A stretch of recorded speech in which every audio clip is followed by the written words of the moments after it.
Hello, I'm Tim Nichols, and I'm here to bring you your Nichols Word. Today we are featuring the NASB 2020 large print, ultra thin reference Bible in maroon leather text. And it comes with a slipcover. It would have been kind of cool if it would have came with a box, but I also understand it's not a very expensive Bible. It does have two really nice ribbons. I like the fact that they cut them flat instead of cutting them corners. It just kind of makes a different look for you. Nice little leather text cover. You can see it's got a really nice grain to it, and it has your synthetic liner. So I always think synthetic liners make the covers look so much better. There you go. Got an antique kind of embossed spine here. Also really nice gilding here. Did a really good job on it. You open it. It's got your table of contents, all the stuff. There's been several reviews on this. You can check that out. But we're in Genesis 1, and look at there. No issues laying flat. It is a 10-point font. It's got your center column references right here along the middle. Got your bottom footnotes. And check it out. Really nice stair-step signatures. Looks really good. The reason it's like this here is because the ribbon there kind of raises that up a little. It is your black text edition, so when you get to your New Testament, you are going to have no issues reading it and readability. It's nice and dark. If you kind of take a look, it does seem to have a blue tint there in the middle. Some people have kind of been fussing about that. I don't mind a blue tint on a paper. It is not justified. So you're going to see a little ghosting on the edge. I kind of wish they would have justified this and boxed it out. That way it kind of hides out the ghosting. And when you get to the back, you will notice it has your topical index of the Old and New Testament, so each topic and its verse references. And one thing interesting about this is that they decided to put your chapter or book introductions at the end, kind of out of the way. Now what this does is it gives you the ability to have a larger text, makes it more readable, and makes it a little less clumsy and having to deal with the book introductions and how long is it. These are very brief, but they kind of give you the general idea.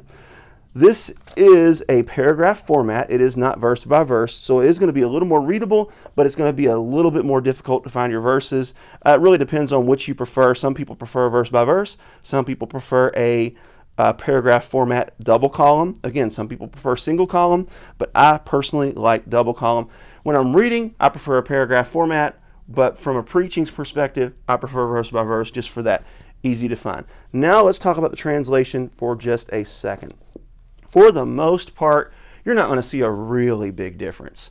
Now, there are some gender issues that we'll talk about in a minute that's really got some people flared up. But the one thing that makes the NASB stand out among all other English translations is its literalness. It is word for it is the most literal English translation in the English language. Now, I am going to compare it to the 1995 in Psalm 91 just for a couple of things here. But in Psalm 91, it starts off with, in 95, it says, "He who dwells in the shelter of the Most High." Now, let's check out verse 1 in Psalm 91 here. And it says, "One." Let me find the beginning. There it is. "One who dwells in the shelter of the Most High." So it changes it a little bit from he to one. And you'll notice as you get into here, "I will say to the Lord, my refuge and my fortress, my God in whom I trust, for it is he who rescues you." And the 95 says, "delivers you." So rescues probably makes a little more sense in the English today. Here's the rub with the 2020 that's got a lot of people flared up, is in the Pauline epistles and some different places where it used to say brethren or brothers, it now says brothers and sisters. And, well, that's not literal.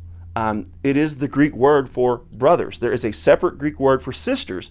So while it's correct, it's not as word for word as it used to be. Now here's the good news. The good news is the word "and sisters" is italicized. In the NASB, in the King James, and several translations, when they put it in italics, they're telling you this was not in the original. So I don't really have an issue with it, but I can definitely see why this has got some people frustrated when the NASB has a reputation of being the most literal word-for-word translation in the English, and it's kind of lost that in some areas.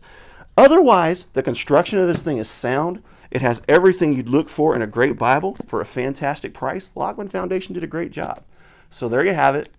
This is your Nicholsworth. Keep calm. Jesus on.